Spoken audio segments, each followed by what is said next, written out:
সারিউ, দৌড় লাগাও, দৌড় লাগাও, দৌড় লাগাও। হযরত আলী রাদিয়াল্লাহু তাআলা বলেন, আজান হওয়া মাত্রই আল আমরু ইয়াতাকাররার, আমর তাকরার হয়। আজান হওয়া মাত্রই আরশ আজিম থেকে এ এলান হয়, সুবহানাল্লাহ। কি এলান হয়? হে দৌড় দে, কোন দিকে? ইলা মাগফিরাতিন মির রাব্বিকুম ওয়া জান্নাতিন, আমার মাগফিরাতের দিকে দৌড় দাও। মাগফিরাতের ব্যাখ্যাই হলো জান্নাত, মাগফিরাতের ফলাফল হলো জান্নাত, সুবহানাল্লাহ। এটা আতফুস শাইআলা নাফসির মতো। দৌড় লাগা, দৌড় লাগা, দৌড় লাগা, দৌড় লাগা। এবার উনি হয়ে আছে ওখানে, ওখানে পিছে দাঁড়ায় রয়েছে। এবার আল্লাহ হযরত আলী বলেন, এবার আল্লাহ কি বলেন? এই দৌড় লাগা, সফা বলে দাঁড়া, সুবহানাল্লাহ। কি বলে, কি বলে? দৌড় লাগা, সফা বলে দাঁড়া।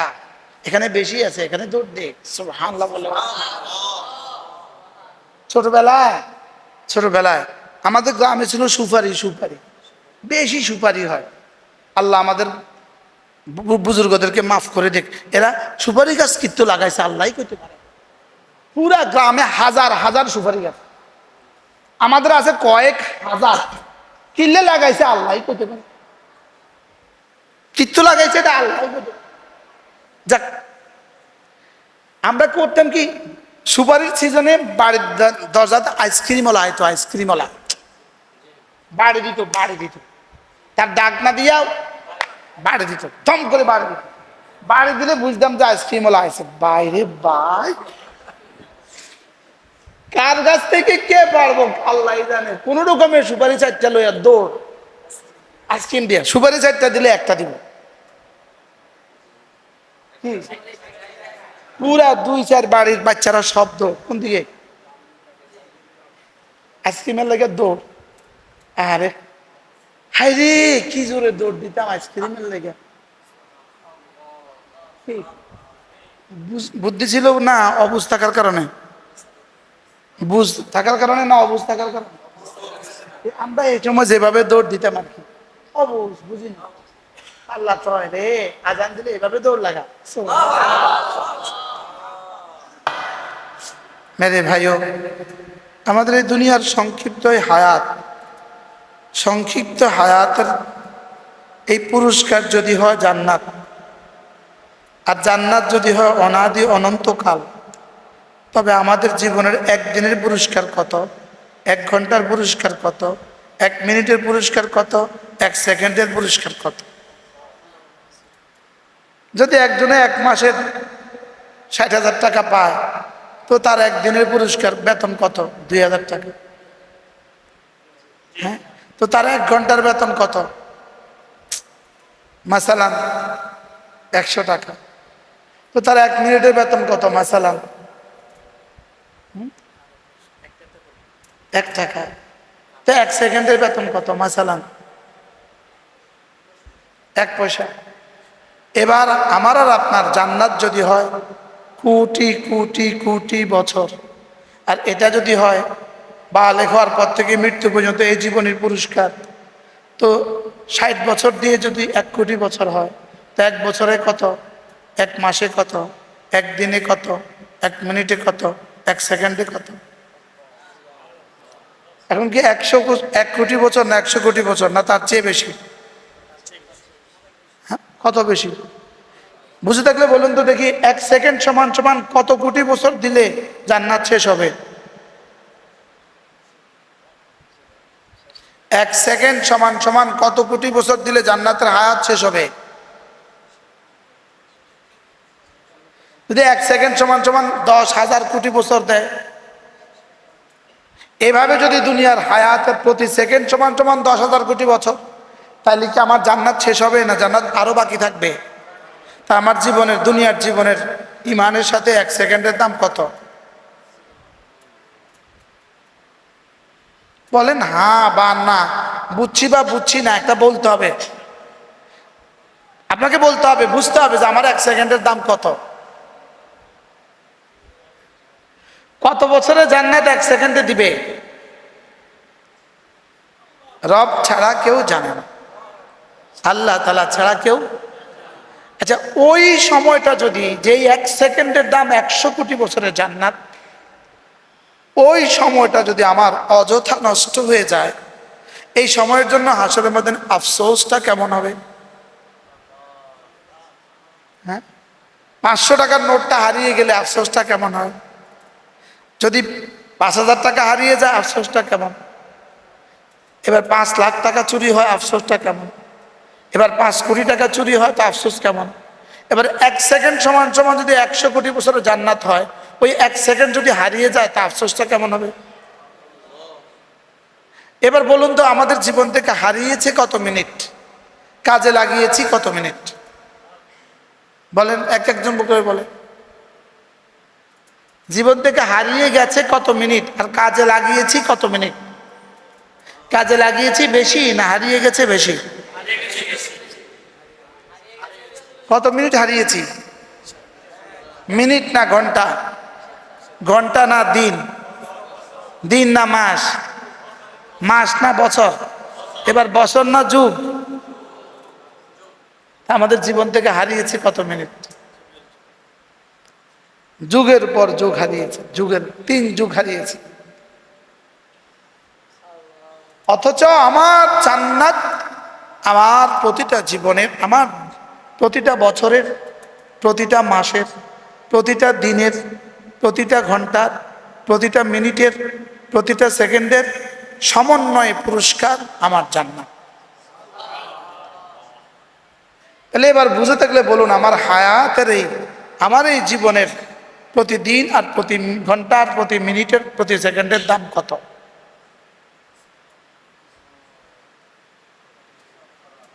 আপনি এই ফিলারটা ভাঙবেন, 1000 কোফ দিছে আর ফিলারটা ভাঙছে, 1000তম কোফে ভাঙছে না প্রথম কোফ থেকে শেষ পর্যন্ত সব কোফে ভাঙছে?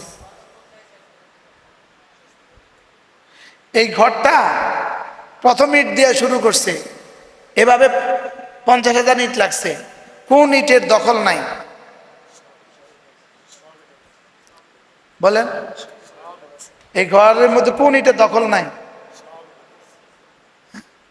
বালি লাগাইছে, বালি আস্তর করছে, কোন বালি, কোন ধুলি কণার, কোন কণাটার দখল নাই? গতকালকে যে ওরা খেলছে 120 মিনিট, কোন সেকেন্ডের দখল নাই? হ্যাঁ, কোন সেকেন্ডটা তাদের জন্য দামি ছিল না? বলেন, গোলটা যে করছে কয় সেকেন্ডে করছে? চোখের পলকে। কয় সেকেন্ডে করছে? চোখের পলকে কইরা যারা বিজয়ী হয়েছে তাদের দাম কত হয়েছে? যারা পরাজিত হয়েছে তাদের তাদের তাদের গ্লানি কত হয়েছে? 1 সেকেন্ডে ফলাফল ঘোষণা হয়েছে, লেকিন 120 মিনিটের প্রতিটা সেকেন্ড খেলছে। আর আমাদের জীবনের প্রতিটা সেকেন্ডের ফলাফল 100 কোটি বছরের জান্নাত নয়, 1000 কোটি বছরের জান্নাত নয়, 1 বিলিয়ন বছরের জান্নাত নয়, 1 ট্রিলিয়ন বছরের জান্নাত নয়, 1 সেকেন্ড তার চেয়ে দামি। তারা ফলাফল করছে 1 সেকেন্ডে, খেলছে 120 মিনিট, আর আমরা খেলবো বালেক থেকে মৃত্যু পর্যন্ত, ফলাফল প্রতি সেকেন্ডে পাবো। সুবহানাল্লাহ বলেন। এই সময়টাকে কিভাবে দামি বানানো? সময় দামি হবে ঈমানের দ্বারা, সময় দামি হবে নামাজের দ্বারা, সময় দামি হবে জিকিরের দ্বারা, সময় দামি হবে তিলাওয়াতের দ্বারা, সময় দামি হবে ইস্তেগফারের দ্বারা, সময় দামি হবে দুরূদ শরীফের দ্বারা। আমি আমার ছাত্র ভাইদেরকে তোমাদের জন্য আজকে ওয়াজ করছি না, আমি তোমাদের জন্য, শুধুই তোমাদের জন্য বললে এই মানুষগুলো বঞ্চিত হবে, তোমাদের শান খেয়াল করলে ইনারা বঞ্চিত হবে, আমি ইনাদের জন্য বলছি, ফাঁকে তোমাদেরও ফায়দা হয়ে যাবে, ঠিক আছে না? তাইলে আমাদের জীবনের প্রতিটা মিনিটকে দামি বানানো দরকার। যারা পান খান, আপনি আপনার ইমানদারিতে বলেন, যদি ডেলি 20টা পান খান, একটা পানে যদি 10 মিনিট লাগে, 20টা পানে 120 মিনিট, 2 ঘন্টা, আপনি বলেন আপনার হাসরের ময়দান এটার প্রাপ্তি কি হবে? যারা ডেলি 2-4টা চা খান, 5-10টা চা পান করেন, একটা চা পান করতে 10 মিনিট, 10টা পান করতে 100 মিনিট, হাসরের ময়দানে এই 100 মিনিটের জন্য আপনি কি কি করবেন? হ্যাঁ, যারা শুধুই ফেসবুকে প্রতিদিন 2-4 ঘন্টা সময় লাগান, আপনি হাসরের ময়দান বিবেচনা করেন। যারা খেলা দেখে সময় বরবাদ করছে, এটা তো মানুষের না, এটা তো মানুষ, এটা তো কুত্তা আর শুয়োর, এটা তো মানুষই না, ওটা তো মানুষই না। আমি তো মানুষের সঙ্গে ওয়াজ করছি, আমি কি কুকুরের শুয়ারের সঙ্গে ওয়াজ করছি? মানে বুঝেন না? যারা মেসিকে ভালোবাসে আব্বার চেয়ে বেশি, ওটা কি মানুষ না? যেটা সম্পূর্ণ ইহুদি এবং তার জীবনের সম্পূর্ণ পুঁজি, সম্পূর্ণ চেষ্টা, যাদের দেশের সম্পূর্ণ চেষ্টা ছিল ইসরায়েলের পক্ষে, এক মুসলমান তার পক্ষে নাচে কিভাবে? এক মুসলমান তার পক্ষে নাচে কিভাবে? এই জন্য এরা তো মানুষের কাতারে পড়ে না। আরে বলেন, এই জাতি তো কি পড়ে না বলেন? এটা মানুষের কাতারে তো নাম পড়ে না। ও আবার শিক্ষিত তো দূর কি বাত, ও শিক্ষিত, আরে শিক্ষিত ওটা তো দূর কি বাত। আরে বলেন না, শিক্ষিত এটা তো দূরের কথা, তো মানুষই না। এটা তো কি না বলেন? এটা তো মানুষই না। যে খেলা দেখে সে তো মানুষই না, এটা মানুষ হয় কেমন? আবার মানুষ তো তার জীবনে কাজ করবে, 2 উদ্দেশ্যে কাজ করবে, হয় আমার টাকা আসবে আর না নেকি আসবে। নেকি আসবে, হয় নেক আসবে না টাকা আসবে। বলেন, প্রতি রাত্রে যারা রাত্রে জেগে জেগে খেলা দেখছে, কি কি আসছে? টাকা আসছে। হাও কেন নাও কেন? টাকা আসছে, টাকা আসছে। যারা খেলা দেখছে টাকা আসছে, যারা খেলা দেখছে টাকা আসছে। কুকুর বাজারে যাইতেছে কোন লাভে? কুকুর বাজারে যায় খানার লাগে, বাজারে গেলে আমি খানা পাবো। ছাগলে মাঠে যায় কোন লাভে? খানা পাবো। গরু আর ছাগলের তো জীবনের উদ্দেশ্য আছে, গরু আর ছাগলের তো জীবনের উদ্দেশ্য আছে, গরু আর ছাগলের তো জীবনের উদ্দেশ্য আছে।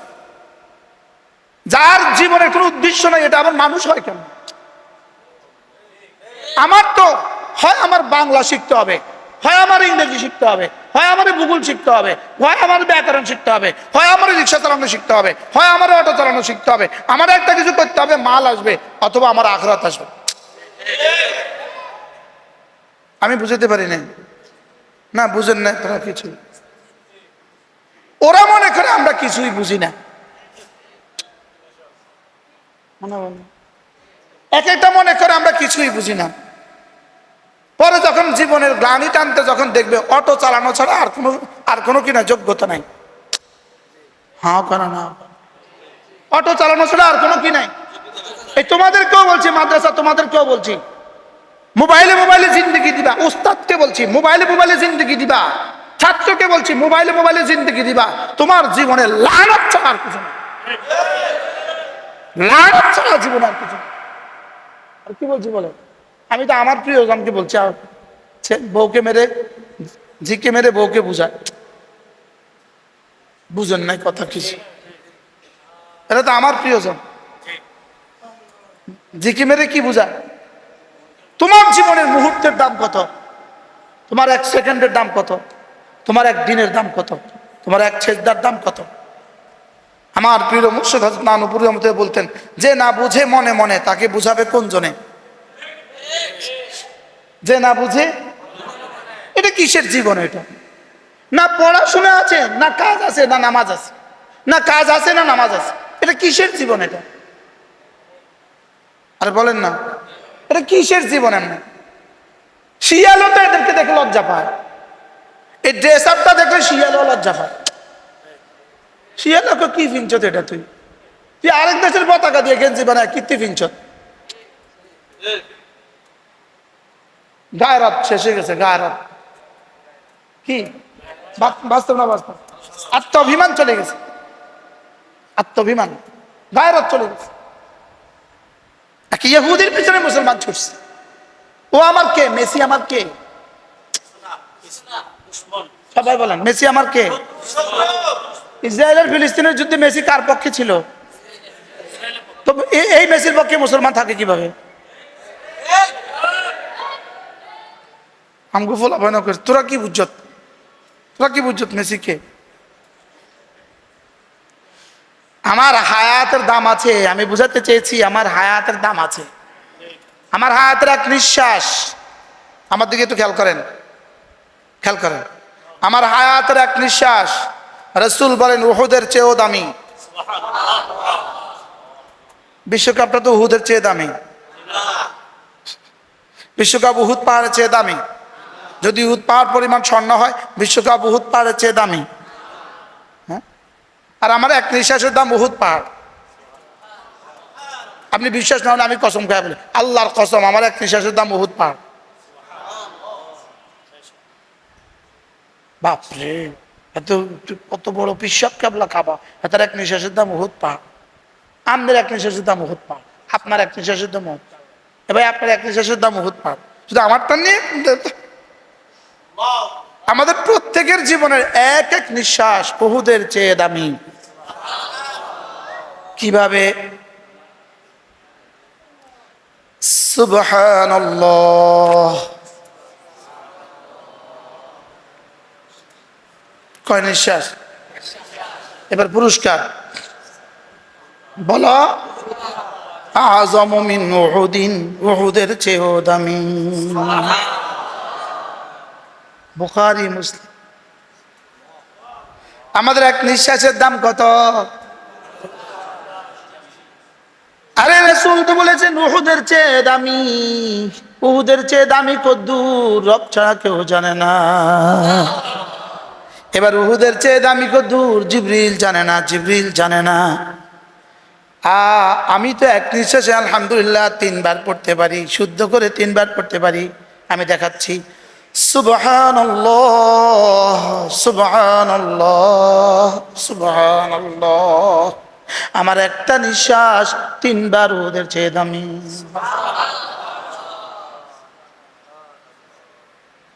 এতক্ষণ মনে করছেন হুজুরে ফুডাঙ্গিরি মারতেছে, হুজুরের নিঃশ্বাস বলে ওদের চেয়ে দামি। এ তোমার নিঃশ্বাস কি চেয়ে দামি? আমার আর আপনার জীবনের এক নিঃশ্বাসের দাম, আল্লাহর কসম, আল্লাহর কসম, আল্লাহর কসম, আমার আর আপনার জীবনের এক নিঃশ্বাসের দাম কোটি কোটি কোটি কোটি ফেরেশতার সারা জীবনের তাসবিহাতের চেয়েও দাম বেশি। আলাম ইয়ানি লিল্লাযীনা আমানু আন তাখশা কুলুবুহুম লিযিকরিল্লাহ। রব্বুল আলামিন বলেন, তোমার কি এখনো সময় হয়নি জিকিরের জন্য দিলটা নরম করার? হযরত আব্দুল্লাহ ইবনে মাসউদ রাদিয়াল্লাহু তাআলা বলেন, মা আতাবানি রব্বি, মা আতাবানা, মা আতা আতা উলামা ইকরাম, মা আতাবানাল্লাহু ইল্লা মা মাদা মিন হায়াতিনা 4 সানাওয়াত। আল্লাহ, হযরত আব্দুল্লাহ ইবনে আব্বাস বলেন, আল্লাহ তাআলা আমাদের ইসলামের বয়স এখনো 4 বছর হয়নি, এখনো কি হয়নি? 4 বছর হয়নি। আল্লাহ তাআলা আমাকে ধমক দিয়ে বলেন, আলাম ইয়ানি লিল্লাযীনা আমানু, তোর কি জিকিরের জন্য দিলটা নরম করার এখনো সময় হয় নাই? এটাকে আদর করে বলছে না ধমক? এটা কি? কে কাকে ধমক দিছে? কাকে? বান্দাকে? রাসূলকে? সাহাবীকে?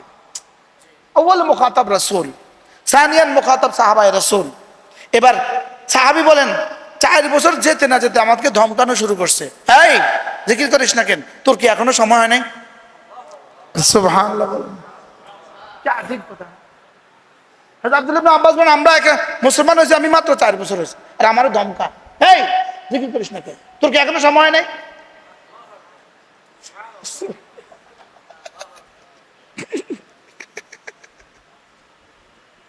হ্যাঁ, কি বলে? আজীব না? কি শুনলেন? আমাকে তো 60 বছর হয়ে গেছে, এখনো তো ডরাইয়ে না, এখনো ধমকানো, এখনো আমার ধমকায় নাই। হ্যাঁ, প্রতিদিন ধমকা। এই কি হলো? এই কে? এই কে? এই কে হলো? জিকির করছিস না কেন? এই কে? জিকির করছিস না কেন? আলাম ইয়ানি লিল্লাযীনা আমানু আন তাখশা কুলুবুহুম লিযিকরিল্লাহ ওয়ামা নাযালা মিনাল হাক্কি, জিকিরের জন্য আর কোরআনের জন্য দিলটা নরম করার তোর কি এখনো সময় হয়নি? আচ্ছা মা 10টা বাজে পরীক্ষা, 9:30 বাজে ছেলেটাকে কি বলে, এই তুই রেডি হস না কেন, তোর কি এখনো সময় হয় না? কি বলে? আপনাদের কর্মচারী দোকান খুলবেন 10টা বাজে, আপনি 9:30 বাজে কি বলেন, এই ছেলে রেডি হস না কেন, তোর কি এখনো সময় হয় না? কটা বাজে চা? বলেনি? বলে না? হুবহু আল্লাহ কি বলেন, আলাম ইয়ানি লিল্লাযীনা আমানু, তোর কি এখনো সময় হয়নি? এখনো সময় হয়নি। এই তুই ছোট নাড়াস না কেন, এখনো সময় হয় না? তোর মৌতের সময় এখনো হয় না? তোর চলে যাওয়ার সময় এখনো হয় নাই? তোর রেডি হওয়ার সময় এখনো হয় নাই? তুই জিব্বা নাড়াস না কেন? নামাজের জন্য দৌড়িস না কেন? কোরআন কারিমের জন্য ছুটিস না কেন? তোর তো যাওয়ার সময় হয়ে গেছে। তোর তো কি হয়ে গেছে? কিভাবে বলে, ওয়াসারিউ ওয়াসারিউ ইলা মাগফিরাতিন মির রাব্বিকুম, এই দৌড় দে দৌড় দে দৌড় দে দৌড় দে। কি বলছে বলেন? এই দাঁড়ান, এখানে একটা তাল পড়ছে, আব্বা বুঝি ছেলে বলে, এই বাবু আব্বু দৌড় দে দৌড় দে, এভাবে নি বল, কেমনে কয়? হ্যাঁ দৌড় দে। আমি জোরে করলে মাথা ধরে যাবে, নয়তো আমি ওইভাবেই কইতাম, জোর করলে মাথা ধরে যাবে। আর দৌড় দে দৌড় দে দৌড় দে, বুঝাইতে পারতেছি না। আল্লাহ কি বলে, দৌড় দে। হযরত আলী রাদিয়াল্লাহু আনহু বলেন, এটা কখন বলে জানেন? কি তরজমা? হযরত আলী বলেন, এটা হলো যখনই আজান দেয়, সুবহানাল্লাহ, যখনই আজান দেয়, যখনই আজান দেয় তখনই আল্লাহ তাআলা বলেন দৌড় দে দৌড় দে।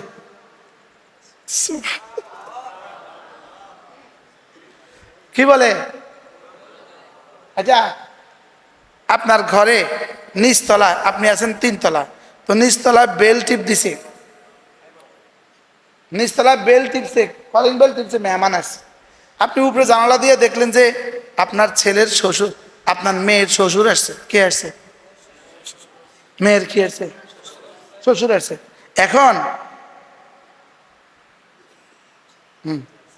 আপনার মেয়ের শ্বশুর আসছে, আপনি এখন কাজের ছেলেটাকে কি বলবেন?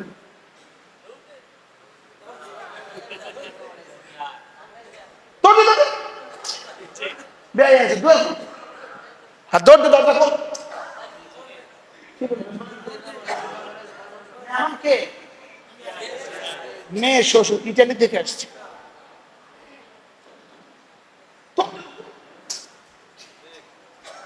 আজান হওয়া মাত্র রব্বি কারীম বলেন, ওয়াসারিউ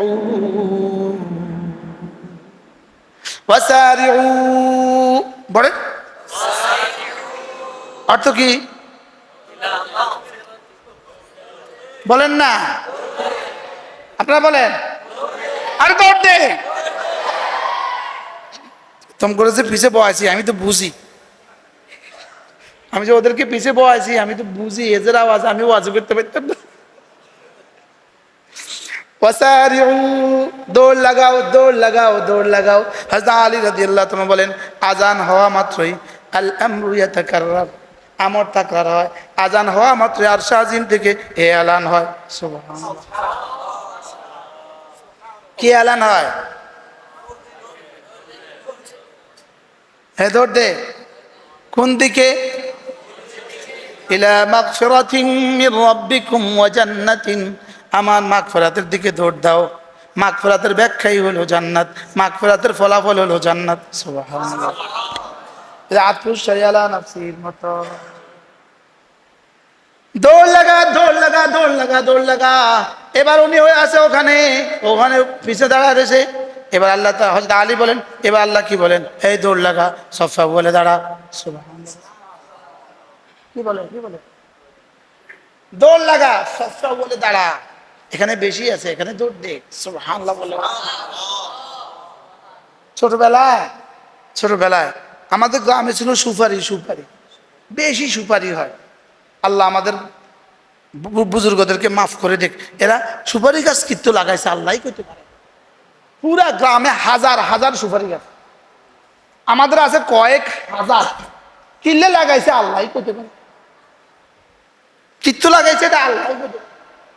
যাক, আমরা করতাম কি, সুপারির সিজনে বাড়ির দরজাতে আইসক্রিমওয়ালা হয়তো, আইসক্রিমওয়ালা বাড়ি দিত, বাড়ি দিত, তার ডাক না দিয়াও বাড়ি দিত, থম করে বাড়ি দিত। বাড়ি দিলে বুঝতাম যে আইসক্রিমওয়ালা আছে। বাইরে বাই, কার কাছ থেকে কে পারবো আল্লাহ জানে। কোন রকমের সুপারি চারটা লইয়া দৌড়, আইসক্রিম দিয়া সুপারি চারটা দিলে একটা দিব। পুরা 2-4 বাড়ির বাচ্চারা শব্দ কোন দিকে, আইসক্রিমের লেগে দৌড়। আরে হাই রে, কি জোরে দৌড় দিতাম আইসক্রিমের লেগে। বুদ্ধি ছিল না অবুঝ থাকার কারণে, বুঝ থাকার কারণে না অবুঝ থাকার কারণে আমরা এই সময় যেভাবে দৌড় দিতাম আর কি, অবুঝ বুঝি না। আল্লাহ তো রে, আজান দিলে এভাবে দৌড় লাগা,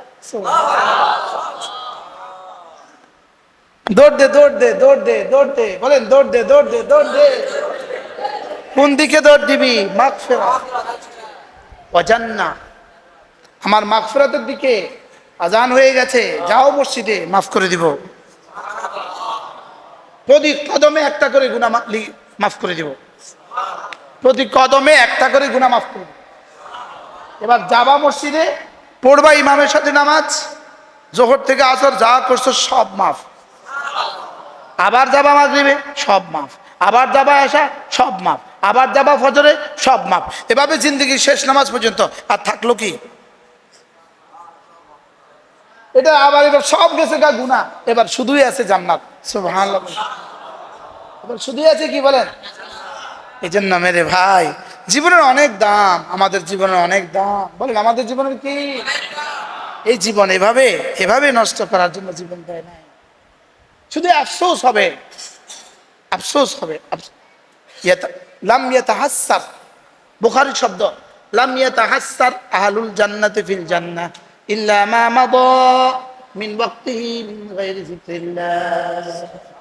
জিকির ছাড়া যে সময় চলে গেছে, ওই সময়ের জন্য জান্নাতীরা জান্নাতে গিয়েও আফসোস করবে। এটা নাড়ালে দাম, নাড়ালেই লাভ, নাড়ালে লাভ, নাড়ালেই লাভ, নাড়ালেই লাভ। আমারটা নড়বে আমার মতো করে। রব বলেন ফাযকুরুনি আযকুরকুম, তোমারটা নড়বে আমাকে দিয়ে, আমারটা নড়বে তোমাকে দিয়ে। তুমি আমাকে ডাকবা তোমার মতো করে, আমি তোমাকে ডাকবো আমার মতো করে। তুমি আমাকে ডাকবা তোমার হায়াতে, আমি তোমাকে ডাকবো আমার হায়াতে। তুমি আমাকে ডাকবা তোমার জীবনে, আমি তোমাকে ডাকবো আমার জীবনে। আমি রব তোমাকে ডাকবো আমার জীবনে, আমি ডাকবো আমার জীবনে, রব আমাকে ডাকবেন রবের জীবনে। এবার হাকিমুল উম্মত বলেন ফাযকুরুনি জিস কদর আযকুরকুম ইস কদর, তুমি আমাকে ডাকবে যত, আমিও তোমাকে ডাকবো তত। তুমি আমাকে ডাকবে যত, আমিও তোমাকে ডাকবো তত। বাকি মজার বিষয় হলো, যেমন ধরেন ইনি বসে বসে দোয়া করছে, ইনি বসে বসে দোয়া করছে আধা ঘন্টা লাগায়া, নিশ্চয়ই দামি, নিশ্চয়ই দামি, নিশ্চয়ই দামি। লেকিন এই দোয়াটার থেকে কোটি কোটি গুণে বেশি দামি। ইনি বসে বসে জিকির করছে সুবহানাল্লাহ সুবহানাল্লাহ সুবহানাল্লাহ। এবার দোয়ার চেয়ে জিকিরটা কোটি কোটি গুণে বেশি দামি। এবার ইনি বসে বসে তেলাওয়াত করছে, এবার জিকিরের চেয়ে তেলাওয়াত কোটি কোটি গুণে বেশি দামি। এবার দোয়া, জিকির, তেলাওয়াত, ইনি বসে বসে, ইনি দাঁড়িয়ে দাঁড়িয়ে নফল পড়ছেন, নফল নামাজ পড়ছেন, ইনি দাঁড়িয়ে দাঁড়িয়ে নফল পড়ছেন। যদি 800 কোটি মানুষ একসাথে দোয়া করে, 800 কোটি মানুষ একসাথে জিকির করে, 800 কোটি মানুষ একসাথে তেলাওয়াত করে, এজন্য নফলওয়ালার দাম তার চেয়ে বেশি দাম। এবার ইনি ভাবলেন আমি এই 4টা করতে পারবো না, আমি তার চেয়ে দামিটা করব। দোয়া করার টাইম আমার হয় না, জিকিরের সময় আমার হয় না, তেলাওয়াতের সময়ও আমার হয় না, নফলের সময়ও আমার হয় না। ইনি শুধুই গ্রামে গ্রামে ছুটছেন, বাড়ি বাড়ি গিয়ে বলছেন, ও ভাই নামাজের দিকে আসো, ও ভাই নামাজের দিকে আসো, ও ভাই দিনের দিকে আসো। ইনারে দাওয়াত তাবলীগ 800 কোটি মানুষের নফলের চেয়েও বেশি দামি। বুঝাতে পারছি? বলেন দোয়াওয়ালা দামি না বেদামি? এবার এর থেকে বেশি দাম, এর থেকে বেশি দাম, এর থেকে বেশি দাম নফলওয়ালা। এবার এর থেকে বেশি দাম দাওয়াতওয়ালা। এবার ইনি ভাবলেন আমি এর চেয়ে দামিটা করব, দেখি তবলিগের চেয়ে দামি কিছু আছে কিনা, আমি সেটা করব। এবার সারা পৃথিবীর সবগুলো মানুষ যদি দোয়া করে, সবগুলো মানুষ যদি জিকির করে, সবগুলো মানুষ যদি তেলাওয়াত করে, সবগুলো মানুষ যদি নফল পড়ে, সবগুলো মানুষ যদি দাওয়াত দেয়, সবাই মিললে যে দূর হবে এই যে তার চেয়ে বেশি।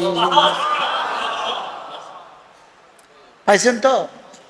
এবার ইনি বললেন আমি এর চেয়ে দামিটা করব, আমি এর চেয়ে দামিটা করব, এর চেয়ে দামি কিছু আছে কিনা আমি সেটা করব। এবার রব্বে কারিম বলেন, হ্যাঁ আমার কাছে একটা আমল আছে এর চেয়েও বেশি দামি।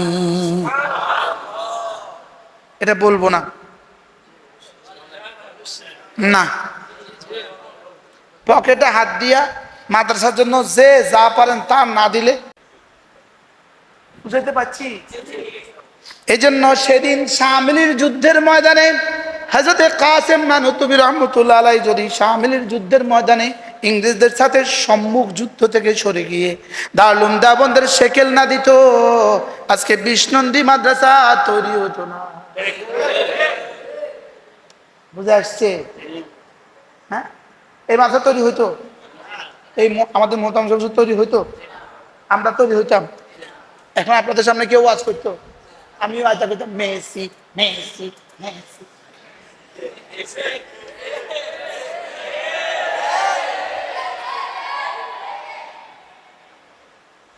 বাস্তব না বাস্তব? তো গরু আর ছাগল আর এদের মধ্যে পার্থক্য কি? গরু আর ছাগল 3 কাজ করে, খায় ঘুমায় বাচ্চা দেয়। গরু আর ছাগল 3 কাজ করে, খায় ঘুমায় বাচ্চা দেয়। গরু আর ছাগল কয় কাজ করে? কি কি? গরু আর ছাগল আর শুকুর আর বিড়াল খায় ঘুমায় বাচ্চা দেয়, ওরা শুধু খায় ঘুমায় বাচ্চা দেয়। আর ইয়াহুদ নাসারা শুধু কাজ করে, শুধু কাজ করে।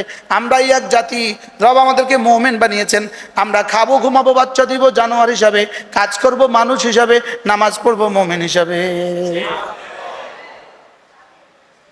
কি আমি তো দেখছি আমার জীবনে 3টা ডিউটির বাইরে কোনো ডিউটি চলবে না। 1 নম্বর ডিউটি কাজ, 2 নম্বর ডিউটি নামাজ, 3 নম্বর ডিউটি জিকির। সুবহানাল্লাহ। কি কি বলেন তো? এবার কাজ কার কোনটা? যার যেটা আছে। আমি কেমন এটা পারবো? আমারও যদি এখন বলে বিদ্যুতের বিল, বিদ্যুতের বল্লির উপর উঠে এটা লাগাই দেওয়া চাই, $1000 দিব, পারবো?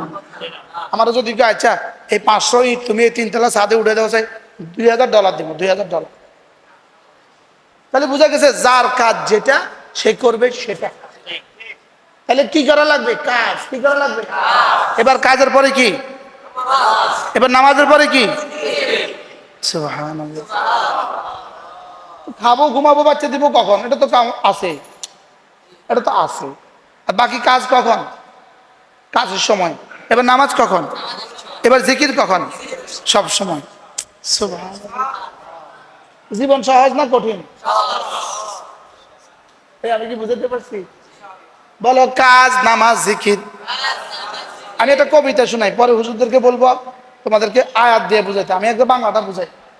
যখন তুমি ব্যস্ত থাকো কাজে, যখন তুমি ব্যস্ত থাকো কাজে, আজান হলে ছুটে যাও নামাজে, ছেড়ে দাও হাতের কাজ, পড়ে নাও নামাজ।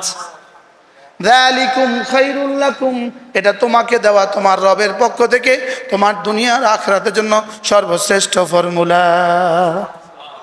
এবার নামাজ শেষে আবার ফিরে যাও কাজে, নামাজ শেষে আবার ফিরে যাও কাজে, কাজে গিয়ে তালাশ করো রিজিক, রিজিক তালাশের ফাঁকে ফাঁকে বেশি করে করে ডাকো আমাকে, সফল আমি প্রভু করে দিব তোমাকে।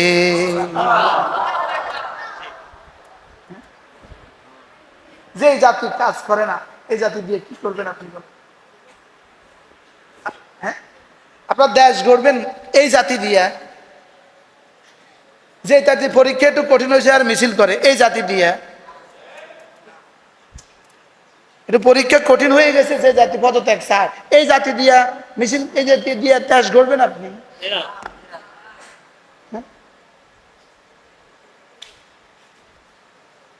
না, আমার বিরুদ্ধে কতগুলো মিছিল করে, আমি ডরে আছি।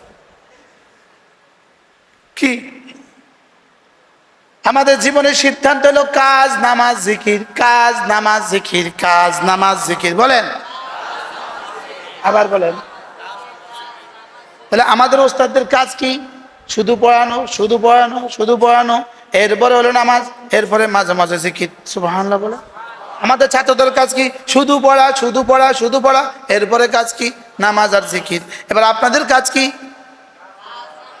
যার কাজ যেটা। বলেন, আবার বলেন। এই জন্য পান খাওয়া আমার কাছে কোনো কাজের মধ্যে পড়ে না, চা খাওয়া আমার কাছে কোনো কাজের মধ্যে পড়ে না, চার দোকানের সামনে টেবিলে বসে থাকা আমার কাছে কোনো কাজের মধ্যে পড়ে না। মনে হয় বুঝেন না। আমি কিন্তু ছোটখাটো একটা বক্তা, এটা তো আপনারা জানেন মনে হয়। আমি কিন্তু ছোটখাটো একটা কি বক্তা। বক্তারা ডেলি কয় কাপ চা খায়? আলহামদুলিল্লাহ আমি মাসেও 1 কাপ খাই না। ইন্নালিল্লাহ কন্যা। আর যারা পান খায় তারা ডেলি কয় কিলি খায়? আমি গত 26 বছরে কোনোদিন খাই নাই। ইন্নালিল্লাহ বলেন, ইন্নালিল্লাহ। কি বলছি বলেন? না, আমার কাজের মধ্যে এগুলো পড়ে না। কি বলছি বলেন? আমার কাজের মধ্যে কি? আমার কাজের মধ্যে এগুলো পড়ে না। আমি হয় কাজ করব, না নামাজ পড়বো, না জিকির করবো। বুঝেন না কথা? বলেন, কি বলছি বলেন? কোন কাজ আছে জবানের? সব কাজ তো হাতেরই। তো হাতে কাজ করবে, জবানে জিকির করবে। হাতে কাজ করবে, রিক্সাওয়ালার হাতে জবানে কি কাজ? সিএনজিওয়ালার জবানে কি কাজ? অটোওয়ালার জবানে কি কাজ? রাজমিস্ত্রির জবানে কি কাজ? আমি ছাড়া, আমরা ছাড়া কারোর জবানের কোনো কাম নাই। আর আমাদের জবানের কামটাও জিকির। সুবহানাল্লাহ। কি বলছি? তাহলে আজকে থেকে কি করব? কি সিদ্ধান্ত বলেন? ছাত্রদের কি কাজ? বলো, শুধু পড়া, শুধু পড়া, শুধু পড়া। কোন? এর ফাঁকে ফাঁকে, আর ফাঁকে ফাঁকে জিকির। আর ওস্তাদের কাজ কি? পড়া, পড়ানো। বলেন, আমাদের ওস্তাদরা, আমাদের ছাত্র জীবনে দেখছি আমাদের ওস্তাদরা ছাত্রদের থেকে বেশি পড়তো। আমাদের ওস্তাদরা কি আমাদের থেকে বেশি পড়তো? আমাদের ওস্তাদরা। আর না পড়লে বুখারী মুসলিমদের বেশি পড়াবো কেমনে? না পড়লে মেশকাত পড়াবো কিভাবে? যেমন আমি এখন ফেরিওয়ালা, আমি এখন আর পড়াইতে পারি না। কিনলে আমি যে পড়তে পারি না, এই জন্য আমি পড়াইতে পারি না। আমি তো একসময় পড়াইছি। আমি উর্দু কায়দা থেকে বুখারী বেশিতে পড়াইছি। আলহামদুলিল্লাহ বলে। হুবহু উর্দু কায়দা পড়াইছি, তালিমুল ইসলাম পড়াইছি, উর্দু কায়দা পড়াইছি, তালিমুল ইসলাম পড়াইছি, মিজান পড়াইছি, মনসাহেব পড়াইছি, নামির পড়াইছি, হেয়াতুন্না পড়াইছি, কাফিয়া পড়াইছি, শরতাসি পড়াইছি, মেরকাত পড়াইছি, কুতবি পড়াইছি, সুল্লাম পড়াইছি, সরবেকা পড়াইছি, হেদায়া পড়াইছি, জালালাইন পড়াইছি, মেশকাত পড়াইছি, শরাকায়েত পড়াইছি, বাজাই পড়াইছি, বুখারী মুসলিম তিরমিজি আবু দাউদ নাসাই মুওয়াত্তা মালিক মুওয়াত্তা মুহাম্মদ সব পড়াইছি। আর এখন হইলো আমি ফেরিওয়ালা। ফেরিওয়ালার আওয়াজ বেশি, মাল কম। তাহলে যার যে কাজ সে সেই কাজ করবে। বলেন, কি বলছি বলেন? যার যে কাজ সে কি করবে? আর ওয়াক্ত মতো আজান হয়ে গেছে, আর কোনো কাজ নাই। এবার কি? এবার নামাজ। আজান হয়ে গেছে, এবার কি? আপনারা ব্যবসায়ীরা বলেন, কাজ নামাজ, কাজ নামাজ। আবার বলেন, এবার এবার কাজের ফাঁকে ফাঁকে সুবহানাল্লাহ, সুবহানাল্লাহ, সুবহানাল্লাহ, সুবহানাল্লাহ, সুবহানাল্লাহ, আলহামদুলিল্লাহ, আলহামদুলিল্লাহ, আলহামদুলিল্লাহ, আলহামদুলিল্লাহ, আল্লাহু আকবার, আল্লাহু আকবার, আল্লাহু আকবার, আল্লাহু আকবার, আল্লাহু আকবার। এবার রব কি বলেন? লাআল্লাকুম তুফলিহুন। কাজটা ঠিক রাখো, নামাজটা ঠিক রাখো, জিকিরটা ঠিক রাখো, আমি তোমারে সফল করে দিব। আমি তোমাকে সফল করে দিবই দিব, আমি তোমাকে সফল করে দিবই দিব। তাহলে এই তিনটা সবক নিয়ে যদি আমরা প্রত্যেকেই ঘরে ফিরি, যেই বই পড়লে কোনো লাভ নাই উপন্যাস, যেই বই পড়লে কোনো লাভ নাই, এটা কোনো কাজের মধ্যে পড়ে না। বন্ধু বুঝেন না? কি বই বলো, কি বই কও? এটার মধ্যে কাজের মধ্যে কি? যেমন পত্রিকা, এটার মধ্যে কোনো কাজ না, এটা কাজের মধ্যে পড়ে না। পত্রিকা পড়া এটা কাজের মধ্যে কি? পত্রিকা পড়ে পড়ে কে কে ডিগ্রি পাস করে ফেলছে? পত্রিকা পড়ে পড়ে উনি অনার্স মাস্টার্স পাস করছে না, এটা কাজের মধ্যে পড়ে না। তাহলে এবার বলেন তো, মোবাইল কোন কাজের মধ্যে পড়ে? হ্যাঁ, মোবাইলে শুধু কথা যাবে আসবে, এর বাইরে যে মোবাইলের মধ্যে সময় লাগাবে তার মাথা খারাপ। বলো, তার কি? কেন? মোবাইল হলো জরুরত, মোবাইল হলো জরুরত। বলেন, জরুরত মানে কি ভাই? প্রয়োজন। আর জরুরত তাতাকাদ্দারু বিকাদ্রি জরুরত, জরুরত জরুরতের মধ্যে কি থাকে? আচ্ছা, বাথরুম কি? বাথরুমে যায় কতক্ষণ থাকে? বেশি অ্যাডভান্স, 2-3 মিনিট বলে, এটা বেশি অ্যাডভান্স। আপনি বাথরুমে যেয়ে কয় মিনিট থাকে, কতক্ষণ থাকে? জরুরত যেই কতক্ষণ সেই কতক্ষণ। একজনের জরুরতের বাইরে বাথরুমে যায় 1 ঘন্টা থাকে, পাগল। আর আরেকজনের বাথরুমে যায় না, অসুস্থ। কি বলছি? 3 দিন বাথরুমে যায় না, এখন কি করবে? ডাক্তার কাছে যাবে না? যাবে না? তাহলে বোঝা গেছে বাথরুম যাওয়া লাগে, যাওয়া। এবার গিয়ে 2 ঘন্টা থাকে, অসুস্থ, পাগল। তাহলে বোঝা গেছে মোবাইল বাথরুমের মতো, কোন বাজার বাথরুমের মতো, বলেন চার দোকান বাথরুমের মতো। কতক্ষণ থাকবেন? যতক্ষণ প্রয়োজন, প্রয়োজন শেষ